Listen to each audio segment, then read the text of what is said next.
मान्छेले बल खरिद गर्दा करोडौं घोटाला गरेको भनेर न्युज देख्यो। पुण्य सर तपाईँ किन असिना पसिना भएर बोल्नुहुन्छ? आत्तिनु भयो तपाईँ? असिना त परेको छैन, पसिना त अलिकति जोस र जाँगरका साथ बोल्दा पसिना नआए के आउँछ त? पत्रकारसँग बेर्नु निस्किने गरी मैले बोलेको छैन। गुलमानजीलाई हटाउनको निम्ति 2 अर्बसम्मको खेल विद्युत माफियाहरू इन्भर्टरका दलालहरूले खेलिरहेको हामीले सुनेका छौँ कि मेरो मर्जी हो, जुन सिटमा बस्छु त्यसै गरी म आफ्नो डिबेट गर्छु। त्यसकारण मेरो तर्क सुन्नुहोस्। केही आउँदैन तपाईँलाई? गुलमानजीको प्रसङ्ग छ त म कसको कालुमानको कुरा गरौँ? कसको कुरा गरौँ? तिजको लहर आयो बरिलै भन्दै छमछमी नाच्ने चेलीबेटीहरू संसदमा छन्। तर पोलिटिकल साइन्सको पिएचडी स्कलर मुकेश काफ्लेज्यू, तपाईँको पनि मैले इन्टरभ्यू हेरेँ। हामीले तपाईँको पनि ट्र्याक रेकर्ड एन्ड हिस्ट्री पढेका छौँ। के तपाईँको पालामा 18 घन्टा लोड सेडिङको समुद्रमा नेपाल डुबेको होइन? धेरैजनाले चाहिँ अब गुलमान घिसिङको चाहिँ अबको कार्यकाल चाहिँ फुल स्टप भइसक्यो भन्ने खालको टिप्पणी गरेका छन् नि। कसले भन्यो त्यो? को हो त्यो? कसरी स्टप हुन्छ? भान्सा ढुकेर लोभी बाहुन भएर त्यसरी पटपटी घुमेर पद पाइन्छ भन्ने आश नगरे हुन्छ। सम्माननीय उप प्रधानमन्त्री ईश्वर पोखरेलज्यूको सन्धि नाता पर्ने डाक्टर उपेन्द्र कोइरालाजीलाई कुनै ठाउँमा नियुक्त गरियो भन्दैमा तिललाई पहाड बनाउने कोसिस गरिएको छ। पुण्य गौतमले के गर्नु पर्यो? अनसन, भोक हडताल गर्नु पर्यो?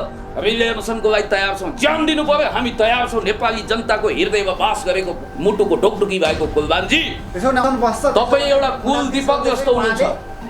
कार्यकाल किन नबस्ने? पुण्य गौतमले बस्नुहुन्छ एकदम बक्कैदा बस्ने। यदि भएन भने हेर्नु होला, रिले अनसन हुन्छ। अर्को कुरो, गुलमानजीलाई अब तपाईँले भदौ 29 गते पछि पनि नेपाल विद्युत प्राधिकरणको कार्यकारी निर्देशकको भूमिकामा देख्नुहुनेछ। मैले कसैको अनुमानगिरी गरेको होइन, चम्चागिरी गरेको होइन। आदरणीय दर्शकबिन नमस्कार। आज हामीसँग सामसामै विषयमा कुराकानीका लागि प्रखर वक्ता पुण्य गौतम हुनुहुन्छ। उहाँसँग विशेष गरेर पछिल्लो अवस्थामा देशमा भएका सामसामयिक विषयमा कुराकानी गर्दैछौँ।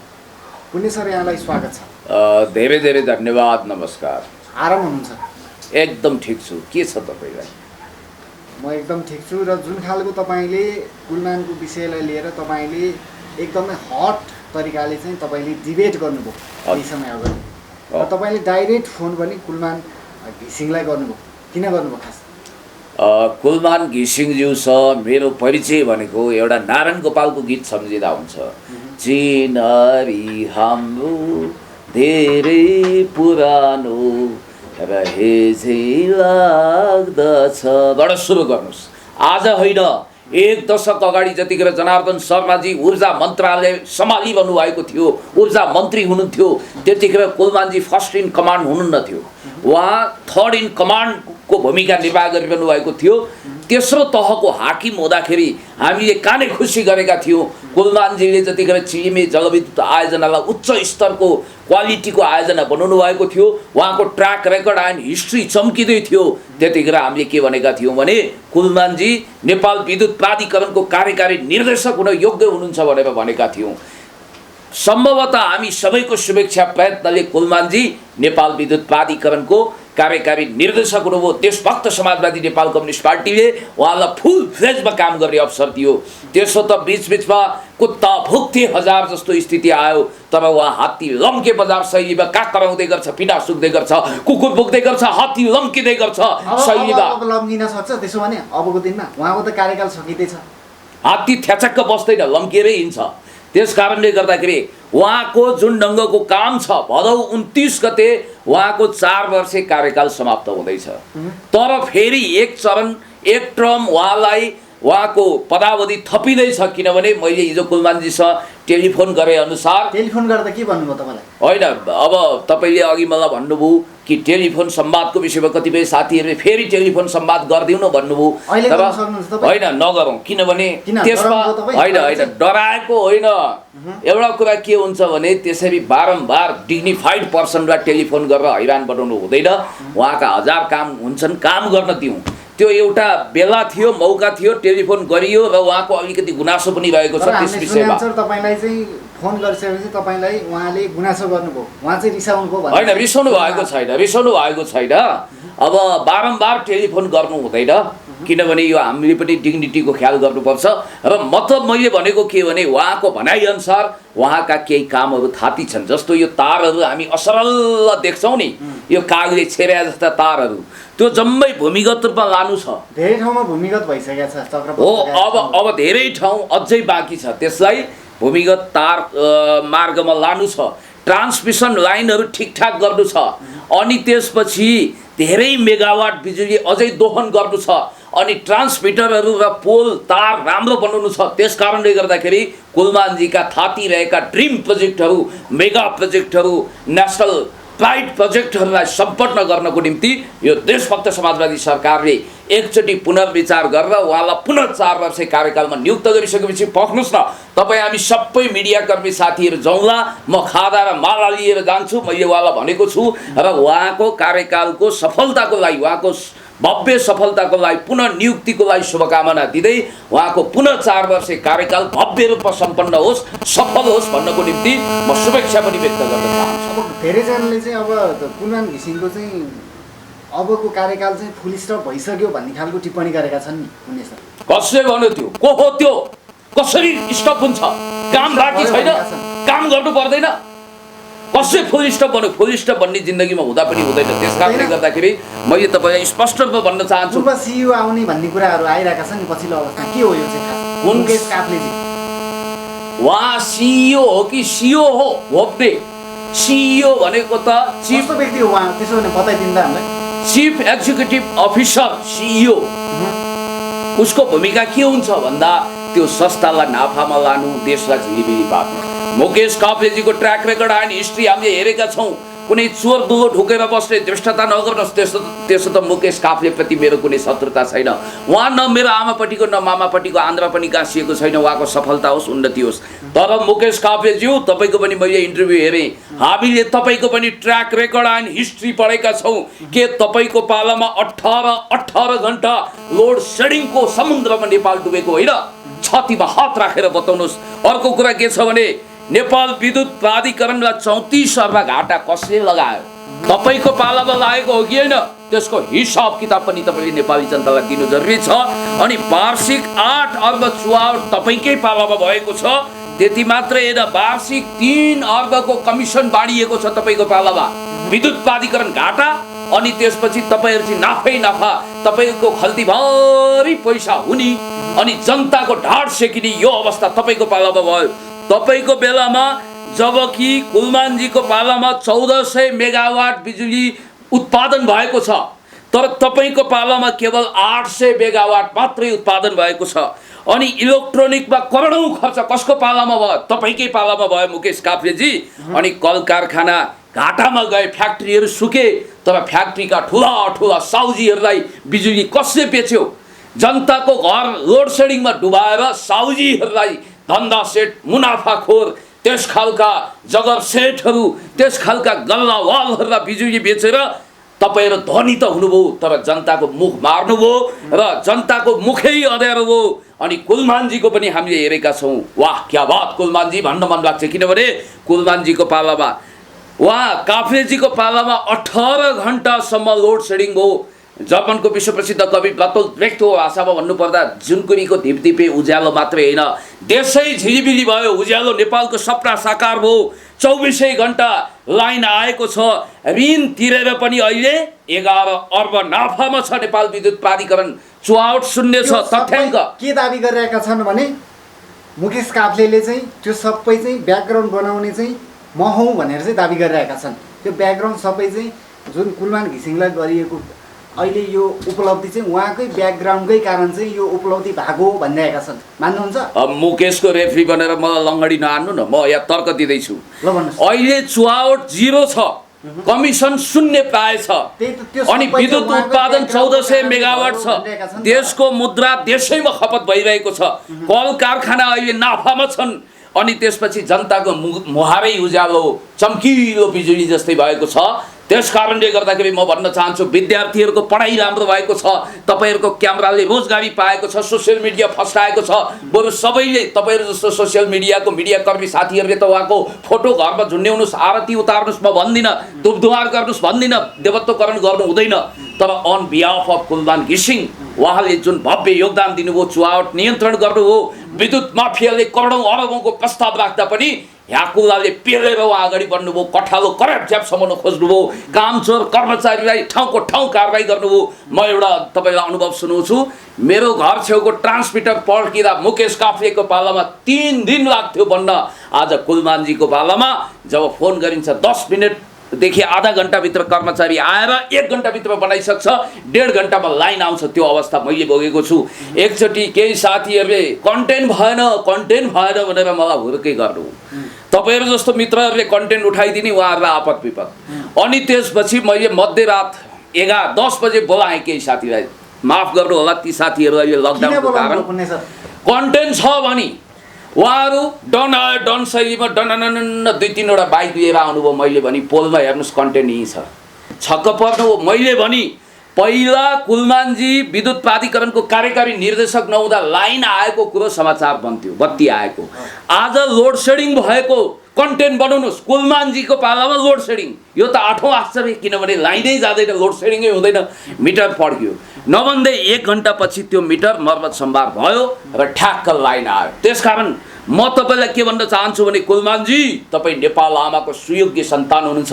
नेपालको कर्मचारी तन्त्र भनेको भानुभक्तकालीन समयमा लेखिएको कविता जस्तो भोलि भोलि भन्दा भन्दै महाराज बक्सियो झोली भने जस्तो अकर्मण्य, लोसे, कामचोर, घुसखोरी, कमिसनको थैलो, घुसको भकारी, भ्रष्टाचारको भकारी जस्तो भएको बेला माफ गर्नु होला, त्यहाँभित्र धेरै दिग्गज राम्रा असल कर्मचारीहरू हुनुहुन्छ। उहाँहरूप्रति क्षमाशील हुँदै म के भन्न चाहन्छु भने कुलमान घिसिङज्यू भनेको खडेरीमा बर्सात जस्तो, म उहाँ दुधले नुहाएको स्टेनलेस स्टिल जस्तो, कहिले खिया नलाग्ने गौँतले धोएको सुनपानी छर्केको भन्दिनँ। तर कुलमान बिना यो सरकारै चल्दैन, केही पनि हुँदैन। कहाँ मैले त्यसो भनेको छु? कहाँ त्यसो भनेको छु? पृथ्वीको सृष्टिको नियम धानिन्छ। कुलमानजी बिना पनि बिहान सूर्य पूर्वबाट उदाउँछ, बेलुका पश्चिममा अस्ताउँछ। कुलमानजी बिना पनि सृष्टिका सबै नियम चल्छ।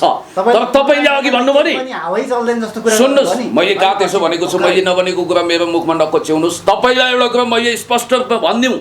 तपाईँले अहिले एउटा कुरा भन्नु, त्यो त मुकेश काफ्लेजीकै बेला इन्फ्रास्ट्रक्चर तयार हो। कसले भन्यो त्यो?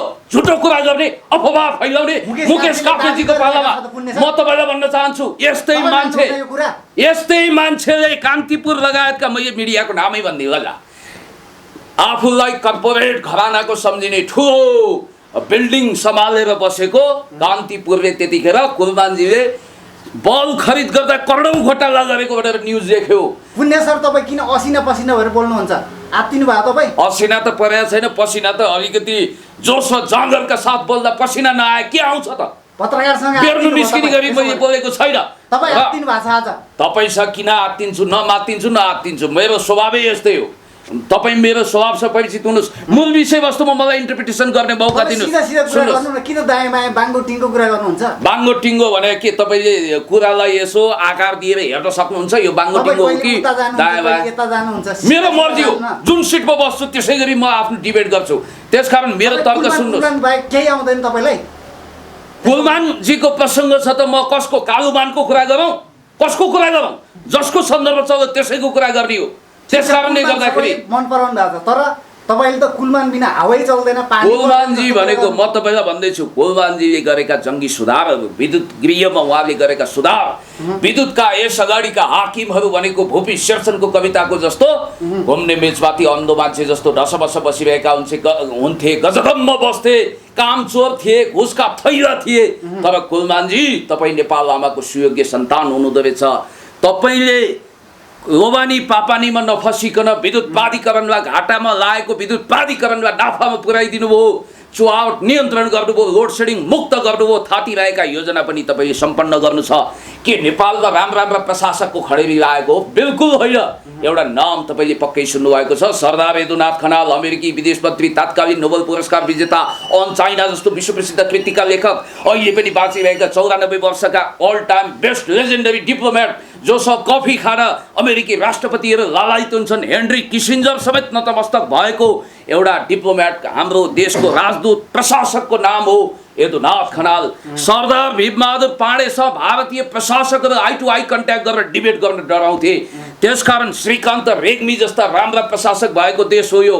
त्यसैले म तपाईँलाई भन्न चाहन्छु, माओ सेतुङलाई गीत सुनाउने अमर प्रतिभा कुमार बस्नेतको तपाईँले नाम सुन्नुभएको छ। उहाँ पनि प्रशासनमा हुनुहुन्थ्यो।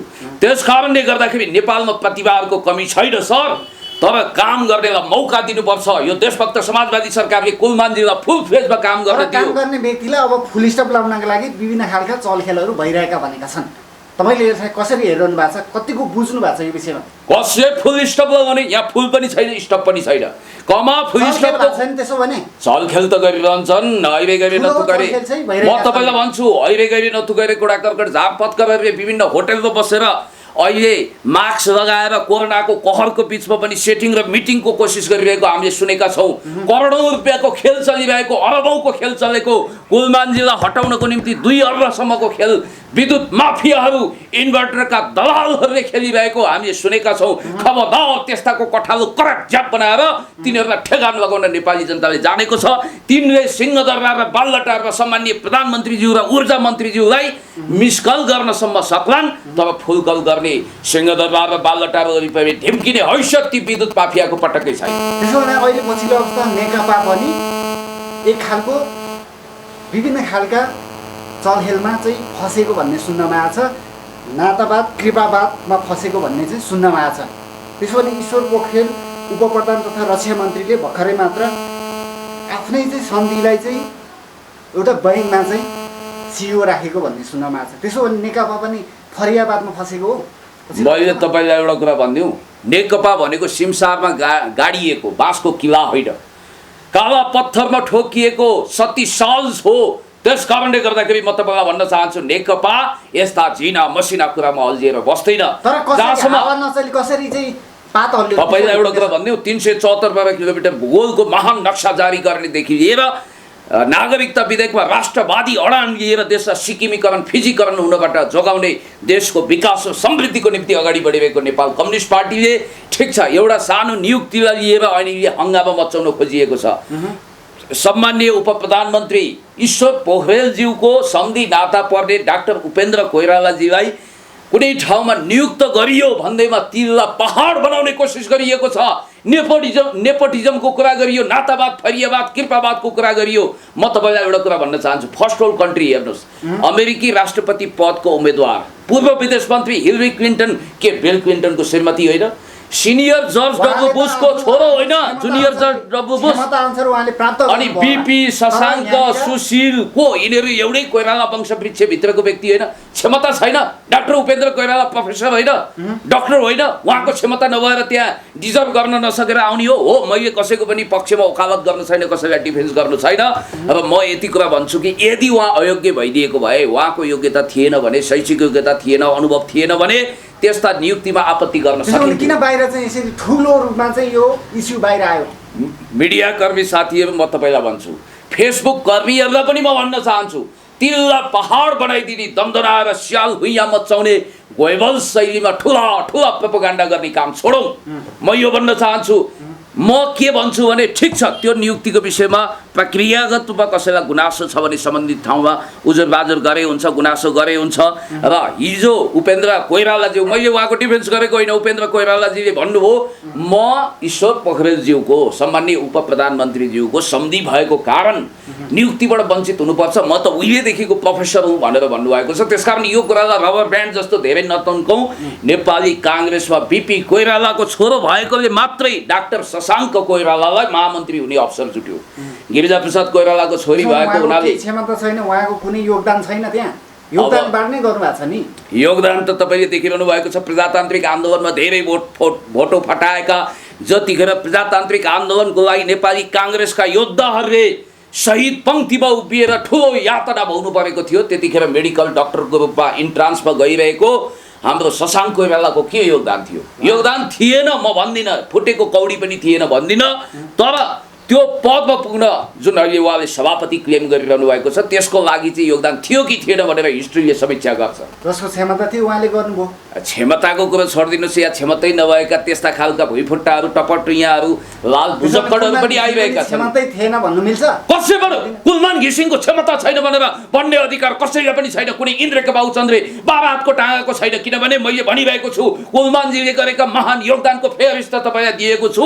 र एउटा कुरा के भने तपाईँ ढोक्काउनुहोस् कुलमानजीलाई अब तपाईँले भदौ 29 गते पछि पनि नेपाल विद्युत प्राधिकरणको कार्यकारी निर्देशकको भूमिकामा देख्नुहुनेछ। मैले कसैको हनुमानगिरी गरेको होइन, चम्चागिरी गरेको होइन, बिरुदावली उतारेको होइन, आरती उतारेको होइन। र म कुलमानजीको सही क्षमता परख गरेर उहाँलाई उचित भूमिका दिनुपर्छ भन्ने पक्षमा छु। यो पुण्य गौतमले के गर्नु पर्यो? अनसन भोक हडताल गर्नु पर्यो। हामीले अनसनको लागि तयार छौँ, ज्यान दिनु पर्यो, हामी तयार छौँ। नेपाली जनताको हृदयमा बास गरेको मुटुको ढोकढुकी भएको कुलमानजी त्यसो भने अनसन बस्छ। तपाईँ एउटा कुल दीपक जस्तो हुनुहुन्छ। कार्यकाल पाउनु किन नबस्ने? पुण्य गौतमले बस्नु एकदम बक्कैदा बस्ने। यदि भएन भने हेर्नु होला रिले अनसन हुन्छ। अर्को कुरो पोहोर साल अहिले त धेरै सामाजिक अभियन्ताहरू कुलमानजीको साख्यै झड्केलो भाइ जस्तो गरी आइरहनु भएको छ। एकदम काँधैमा बकौला जस्तो गर्नुभएको छ। पोहोर साल कुलमानजी माथि अथवा धुर्मु सुन्तलीमाथि जुन एट्याक भयो, मैले बोलेको छु त्यतिखेर, अरू कोही चरमुसो बोलेको थिएन।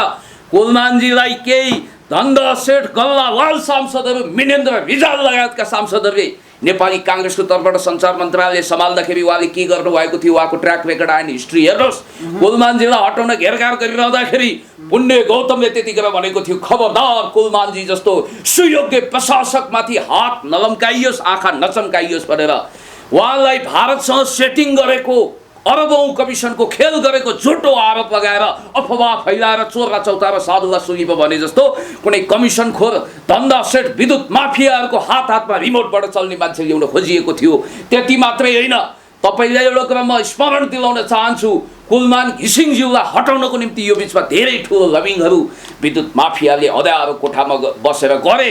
तर त्यो सबलाई मटियामेट बनाउन त्यतिखेर पनि हामीले हाम्रो आवाज दरो खरो बुलन्द बनाएका थियौँ। र एउटा कुरा तपाईँले ख्याल गर्नुहोला, आज पनि म भन्न चाहन्छु जतिखेर कुलमानजीलाई आपद विपद पर्छ पुण्य गौतमहरू सडकमा जहाँ पनि आउन तयार हुन्छन्। या त के छ भने right man in right place हुनुपर्छ भन्ने मान्यता राख्छु। यो रेडियो नेपाल हो। अब म फलानीबाट समाचार सुन्नुहोस् भनेर समाचार भन्ने, तिजमा छड्के तिलरी ढल्काउने, अनि त्यसपछि झुम्के बुलाकी लगाएर तिजको लहर आयो बरिलै भन्दै छमछमी नाच्ने चेलीबेटीहरू संसदमा छन्। तर पोलिटिकल साइन्सको पिएचडी स्कलर, राष्ट्रिय अन्तर्राष्ट्रिय अनुभव बटुलेको, होस सम्हालेदेखि राजनीतिकमा आएको, देशको पक्षमा, जनताको पक्षमा, विकासको पक्षमा, समृद्धिको पक्षमा इमान्दारीपूर्वक भ्रष्टाचार विरुद्ध, अपराध विरुद्ध, राष्ट्रघात विरुद्ध कुलमानजी जस्तो नायकहरूको पक्षमा दरो खरो आवाज उठाउने यो पुण्य गौतम आज संसदमा बोलिरहेको छ। सम्माननीय प्रधानमन्त्रीज्यूले सबै हेरिरहनु भएको होला। उच्च मूल्याङ्कन हुन्छ। भोलि हामी सडकमा होइन संसदमा भएर यो आवाज बुलन्द गर्नेछौँ। यो कुरा तपाईँ ढुक्काउनुहोस्। अर्को कुरा म तपाईँलाई भन्न चाहन्छु, आजकल एउटा फेसन चलेको छ, जो आफ्नो फिल्डमा सुनाम धन्य भएर उचाइ हासिल गर्छ त्यसलाई प्रधानमन्त्री बनाइदिइहाल्ने, फेसबुकै प्रधानमन्त्री। मलाई पनि त्यस्ता प्रधानमन्त्री मन्त्रीको लिस्टमा खुबै राखिएछ, चढाइएछ, फलाना तिलाने निस्कान। कहिलेकाहीँ यस्तो गरिदिन्छन्। कुलमानजीलाई पनि राख्नु भएको छ।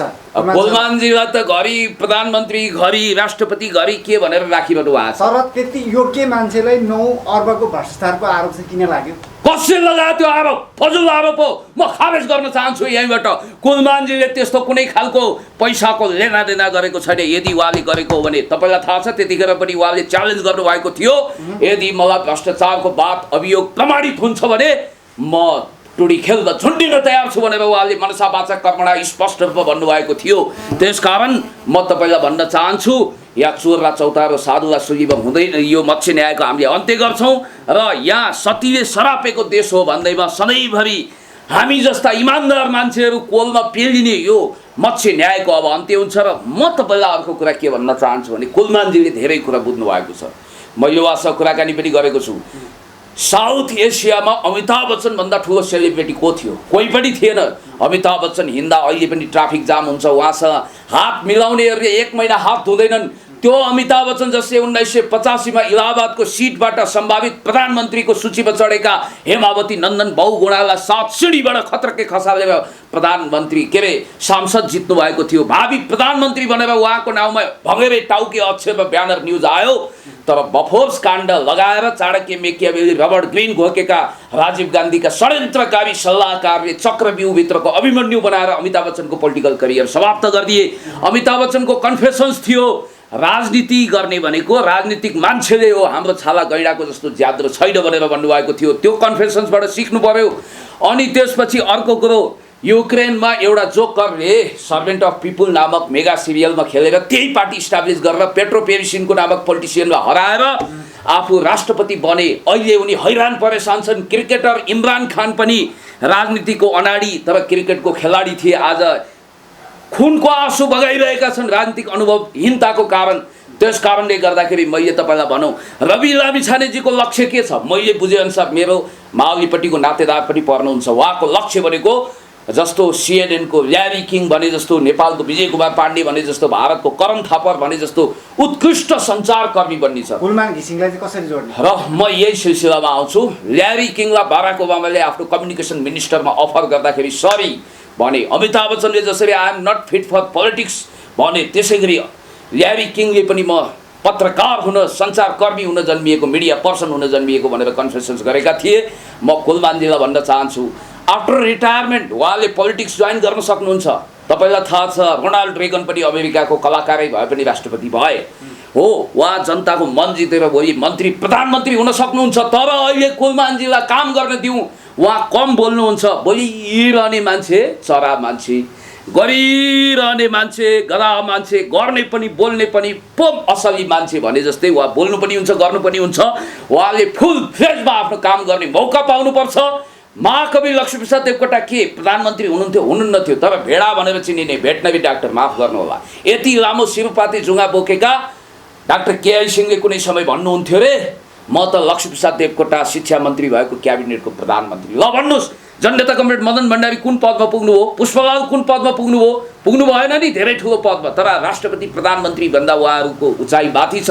यो पुण्य गौतम आज सांसद छ, मन्त्री छ, छैन नि। तर हामी जस्ता मान्छेको प्रतिष्ठा भनेको कुनै मन्त्री सांसदको भन्दा बढी छ। तपाईँलाई यो कुरा थाहा छ। म सबैलाई एउटै हाँडीमा राखेर भोट दिन, सबैलाई एउटै ढिकीमा राखेर कुट दिन। त्यस कारणले पद बिना पनि, ओदा बिना पनि राष्ट्र र जनताको पक्षमा कन्ट्रिब्युसन गर्न सकिन्छ भन्ने उदाहरण हामी हौँ। हामी यही कामना गर्छौँ कुलमान घिसिङ सरको पनि। र अन्त्यमा आम दर्शकहरूलाई छोटोमा के भन्नुहुन्छ? छोटो संक्षिप्तमा भन्दा धेरै कुरा त मैले भनिसकेँ। अब फेरि कुनै पनि कपिल ब्राह्मणले, गोमा ब्राह्मणीको श्रेष्ठस्थानी कथाको कपिल ब्राह्मणले जस्तो त्यो भान्सा ढुकेर लोभी बाहुन भएर त्यसरी पटपटी घुमेर पद पाइन्छ भन्ने आश नगरे हुन्छ। दिनमा एकचोटि बालुवाटार र सिंहदरबारको गणेश परिक्रमा गरेर आरती उतार्दैमा, शङ्खघण्ट बजाउँदैमा, न्यासध्यान गर्दैमा, 33 कोटी देवता भाग्दैमा, सबै देवदेवताका सबै देवताहरूलाई मात्रै होइन सिमे भूमे प्रेत काँचो वायु मसान मनसाउँदैमा पद पाइँदैन।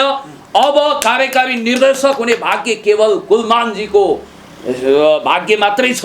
अरूले विस्कल गर्ने हुन्। कुलमानजीलाई हेर्नु होला, भदौ 29 गतेपछि फेरि 4 वर्षको लागि नेपाल विद्युत प्राधिकरणको कार्यकारी निर्देशकमा नियुक्त गरिसकेपछि हामी के गर्नुहुन्छ? पुण्य गौतम आकाशै खस्दैन, धरती नै फाट्दैन, 10 रेक्टर स्केलको भूकम्प जाँदैन। उहाँले त्योभन्दा पनि राम्रो भूमिका पाउन सक्नुहुन्छ।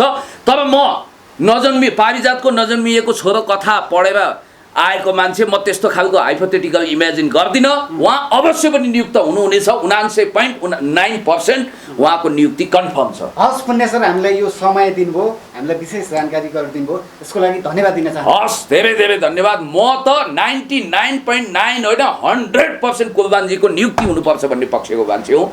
धन्यवाद। हस्, हामी यही कामना गर्छौँ। हस्, थ्याङ्क यू।